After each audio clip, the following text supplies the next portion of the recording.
तो चलिए आज के प्रथम अध्याय में हम लोग यह देखते हैं ज्योग्राफी के बारे में, यानी कि आज हम लोग पढ़ेंगे भूगोल के बारे में। तो भूगोल के बारे में आज हम यह जानने वाले हैं कि इसका उदय कैसे हुआ, इसके बारे में जानकारी कैसे मिली। तो यह आपका जो पहला भाग है, ज्योग्राफी के पहला भाग है। तो इसमें आप देखिएगा कि यह किस प्रकार से उत्पत्ति हुई है, किस प्रकार से भूगोल के क्षेत्र में लोगों को ज्ञान हुआ और किस प्रकार से इसको बांटा गया है। तो सबसे पहले देखते हैं कि भूगोल जो शब्द है वो हमारे भारतीय जो भाषा है उसका एक शब्द है। इसको अगर देखें तो पूरे विश्व में इसको जियोग्राफी के नाम से जाना जाता है और हमारे देश में इसको भूगोल के नाम से जाना जाता है।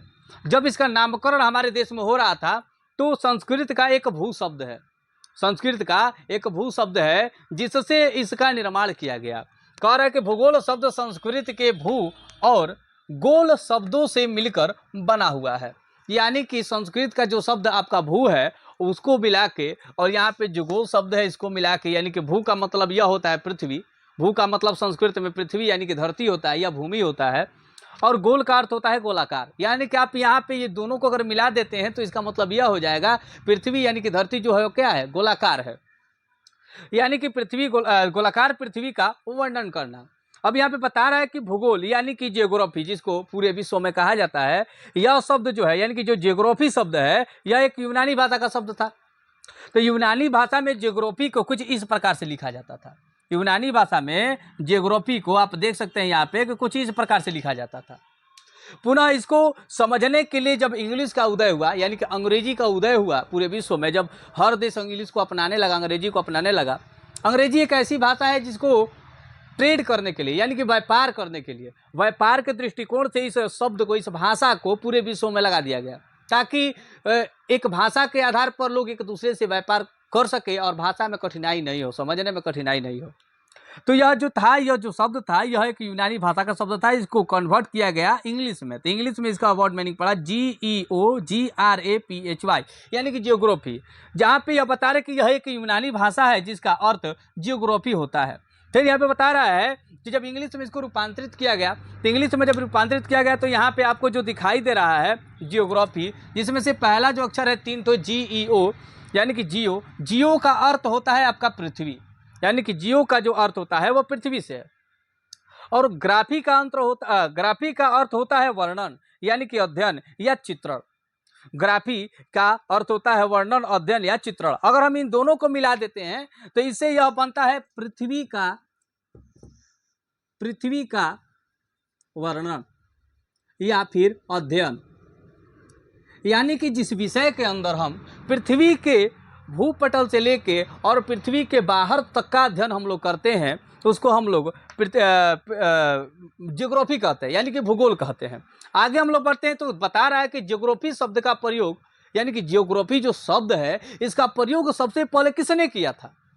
यह एक बहुत ही VVI क्वेश्चन है, 11th-12th के लेवल से भी और 10th क्लास के लेवल से भी। अगर इंटरमीडिएट के एग्जाम की बात की जाए और या 10th क्लास के एग्जाम की बात की जाए तो ये काफ़ी ज़्यादा प्रश्न बहुत बार पूछ चुका है कि जियोग्राफी शब्द का प्रयोग सबसे पहले किसने किया था। और यह कॉम्पिटिटिव एग्जाम में भी यह क्वेश्चन बहुत बार पूछ चुका है कि जियोग्राफी शब्द का प्रयोग सबसे पहले किसने किया था। तो याद रखिएगा इरेटोस्थनीज ने। इरेटोस्थनीज जो थे वो भूगोल के क्षेत्र में, भौगोलिक क्षेत्र में पृथ्वी के बारे में काफ़ी ज़्यादा दिलचस्पी रखते थे। उन्होंने एक किताब अपना लिखा था जो कि ज्योग्राफी यानी कि भूगोल से ही संबंधित था, इसलिए इनको ज्योग्राफी शब्द का पिता भी कहा जाता है। या फिर अगर देखा जाए तो बहुत सारे वैज्ञानिक मानते हैं कि जो इरेटोस्थनीज हैं वो ज्योग्राफी के जनक हैं, यानी कि भूगोल के जनक हैं। लेकिन एक वैज्ञानिक थे, ये भी भूगोल वैज्ञानिक ही थे, जिनका नाम था H.F. टॉजर, यानी कि H.F. टॉजर नाम के जो वैज्ञानिक थे, इन्होंने हिकेटियस को भूगोल का जनक कहा था। शायद हो सकता है कि इनके आधार पर जो ये हिकेटियस थे, इन्होंने इरेटोस्थनीज से भी बहुत विस्तार तरीके से समझाया होगा, तो इन्होंने हिकेटियस को भूगोल का जनक कहा था। आगे बढ़ते हैं तो यहाँ पे बता रहा है हम लोग भारतीय क्षेत्र में, अगर हम भारत में आते हैं तो भारत की बात करें तो यहाँ पे बता रहा है कि भारत भूगोल के जनक, यानी कि जो हमारा भारतीय ज्योग्राफी है उसके जनक कौन है। तो इसके जनक थे जेम्स रेनेल। कौन थे? जेम्स रेनेल। ये भी कॉम्पिटिटिव एग्जाम में बहुत बार क्वेश्चन पूछ चुका है कि भारतीय भूगोल के जनक किसे कहते हैं या भारतीय भूगोल के जनक कौन थे। तो याद रखिएगा कि जेम्स रेनेल थे। यह कहाँ के थे? तो यह आपके इंग्लैंड के ही थे और यह समुद्र विज्ञानी थे, यानी कि यह समुद्र के बारे में अध्ययन करते थे, समुद्र के अंदर का अध्ययन करते थे, यानी कि एक प्रकार से कहा जाए तो पृथ्वी का ही वर्णन करते थे। इसीलिए इनको जब ये भारत बुलाया गया तो ये हिमालयी क्षेत्र हो गया, भारत के पठारी क्षेत्र हो गया, काफ़ी ज़्यादा उधर जाके परीक्षण किए, खोजबीन किए, इसलिए इनको भारतीय भूगोल के जनक के नाम से भी जाना जाता है। आगे हम बढ़ते हैं तो बता रहे कि जमेश रनेल एक समुद्र विज्ञानी थे। जमेश रनेल ने हिमालय पर्वत को जमेश रनेल ने हिमालय पर्वत को एक नाम दिया था, वह नाम था टर्टेरियन पर्वत। क्या नाम था? टर्टेरियन पर्वत। यह आपको किसी ने नहीं बताया होगा, लेकिन आपको याद रखना चाहिए कि यह बहुत बार कॉम्पिटिटिव क्लास में पूछ सकता है, क्योंकि ऐसे ही क्वेश्चन कॉम्पिटिटिव क्लास में आते रहते हैं या कॉम्पिटिटिव एग्जाम में आपको आते रहते हैं। तो जमेश रेनेल ने हिमालय पर्वत को किस नाम से पुकारा था? तो टर्टेरियन पर्वत। हमेशा याद रखिएगा, ये अगर देखा जाए कॉम्पिटिटिव एग्जाम के दृष्टिकोण से तो काफ़ी ज़्यादा यह VVI क्वेश्चन है। अगर हम बात करें 12th क्लास की, बिहार बोर्ड के 12th क्लास की या कोई भी राज्य के 12th क्लास की अगर हम बात करें तो उसमें यह ज्योग्राफी में काफ़ी ज़्यादा इंपॉर्टेंट बन जाता है क्वेश्चन। इसलिए आप लोग इसको थोड़ा सा ध्यान दीजिएगा और इसको याद कर लीजिएगा। जमेश रेनेल ने हिमालय पर्वत को क्या नाम दिया था या किस नाम से उन्होंने पुकारा था? तो याद रखिएगा, टर्टेरियन पर्वत। अगला हम लोग आते हैं कि भूगोल के क्षेत्र में भारत का क्या योगदान है। भूगोल के क्षेत्र में भारत का क्या योगदान है? अगर देखा जाए तो जब हमारे देश में अंग्रेज थे, तो जब उस समय आए हुए थे तो हमारा देश वर्तमान समय का जो आप आकार देखते हैं इतना नहीं था। उस समय हमारे देश में म्यांमार भी था, जिसको बर्मा के नाम से उस समय जाना जाता था, भूटान भी था, नेपाल भी था, सिलोन यानी कि वर्तमान के श्रीलंका भी था, पाकिस्तान जिसको उस समय में गंधार कहा जाता था, अफगानिस्तान जिसको कंधार कहा जाता था, ये सब, तिब्बत हो गया, ये सब कहीं ना कहीं सब के सब भारत के ही हिस्सा थे। धीरे धीरे अंग्रेजों को उस क्षेत्र में दिलचस्पी घटती चली गई और उस क्षेत्र को इस क्षेत्र से अलग करते चले गए और समय के अनुसार वो क्षेत्र जिसको वो लोगों ने छोड़ दिया था वो एक अपना स्वतंत्र देश बनने की मांग करने लगा और अंग्रेजों ने उनको एक स्वतंत्र देश बना दिया, जिसके द्वारा भारत का बंटवारा धीरे धीरे होते चला गया। फिर 1947 में भारत से टूटकर पाकिस्तान देश का निर्माण हुआ, जो कि एक इस्लामिक कंट्री के रूप में उभरा। उसके बाद एक 1971 यानी कि 1971 में बांग्लादेश का उदय हुआ, श्रीमती इंदिरा गांधी जी के शासनकाल में उस समय बांग्लादेश का उदय हुआ। तो भारत के बहुत सारे टुकड़े हुए हैं, लेकिन इसी भारत के जो बहुत प्रमुख जो ऋषिगण थे और बहुत अधिक पृथ्वी के बारे में जानने वाले जो वैज्ञानिक थे, यानी कि ऋषिगण ही थे, वैज्ञानिक थे, तो उन्होंने क्या बताया है पृथ्वी के बारे में? तो बता रहा है कि प्राचीन भारतीय खगोल शास्त्रियों ने बताया कि पृथ्वी का निर्माण गैसीय पदार्थ के जमने से हुआ है। आप देखते हैं कि जो द्रव्य होता है वो लिक्विड फॉर्म में होता है, जब उसको गर्म किया जाता है तो वो वाष्प के रूप में यानी कि हवा के रूप में बन जाता है। अब पुनः उसको अगर हम लोग ठोस बनाना चाहें तो हम ठोस बना सकते हैं। उसी प्रकार से पृथ्वी पर जो गैस था वो ठोस बनकर वह एक कठोर पदार्थ बन गया। बता रहे कि पृथ्वी की परत कठोर चट्टान यानी कि शिला, आप समझते हैं शिला चट्टान आप लोगों ने कभी देखा होगा अपने क्षेत्र में, पहाड़ी क्षेत्र में, मिट्टी यानी कि भूमि, फिर बता रहा है कि और रेत यानी कि आसमां, इस सब का निर्माण से पृथ्वी का निर्माण हुआ है। ये सब मिले हैं तब जाके पृथ्वी का निर्माण हुआ है। किसने बताया था? यह प्राचीन भारतीय खगोल शास्त्रियों ने बताया था। यहाँ पे बता रहा है कि उन्होंने यह भी बताया कि पृथ्वी पर भूकंप कैसे आता है। उन्होंने यह भी बताया कि पृथ्वी पर भूकंप कैसे आता है। तो उन्होंने बताया था कि वायु और जल के कारण से आता है। पृथ्वी पर भूकंप वायु और जल के कारण से आता है। आज के समय में भी आप देखते होंगे कि अगर कहीं भूकंप आ रहा है तो आप समझ लीजिए कि वैज्ञानिक यही बताते हैं कि यह जलवायु परिवर्तन है। जलवायु परिवर्तन होने के कारण से क्या होती है कि भूमि के अंदर की जो चट्टानें खिसक जाती है, जिसके चलते एक कंपन उत्पन्न होता है, जिसको हम लोग भूकंप कहते हैं। और उसका केंद्र पहचान करने के लिए हमारे पास बहुत सारे तकनीक हैं या यंत्र हैं, उसके माध्यम से हम लोग यह पता लगाते हैं। बता रहे हैं कि पुराणों के रचयिता महर्षि वेद व्यास ने पूरे विश्व को 7 महाद्वीपों में बांटा था। यानी कि पुराणों के रचयिता महर्षि वेद व्यास ने पूरे विश्व को 7 महाद्वीपों में बांटा था।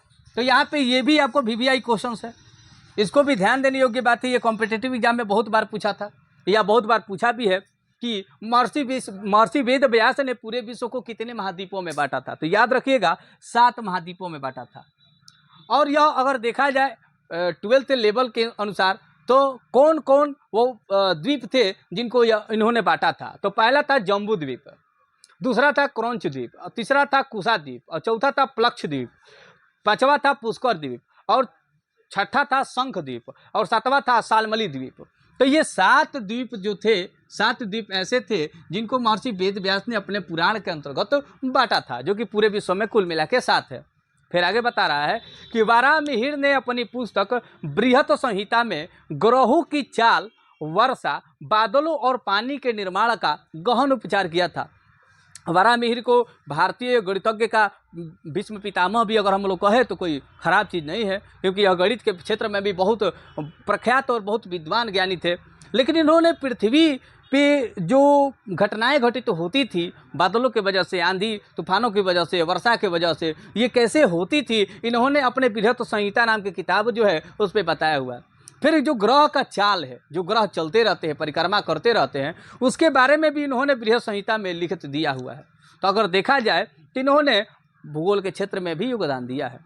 अगर एक बात और है, यहाँ पे बता रहे कि एक महान भारतीय भूगोलवेता, यानी कि एक और भारत के एक ऐसे ऋषि मुनि थे जो कि महान थे, जो कि ज्योग्राफी के क्षेत्र में, भूगोल के क्षेत्र में काफ़ी ज़्यादा नॉलेज रखते थे।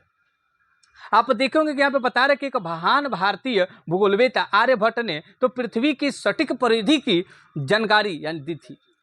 उन्होंने उसी समय बता दिया था, जबकि उस समय कोई उपकरण नहीं था, कोई तकनीक नहीं थी, कोई यंत्र नहीं था, फिर भी उन्होंने अपने अनुमान के आधार पर सटीक जानकारी दी थी, यानी कि सटीक पृथ्वी की परिधि बता दी थी। कितनी? तो 24,835 मील।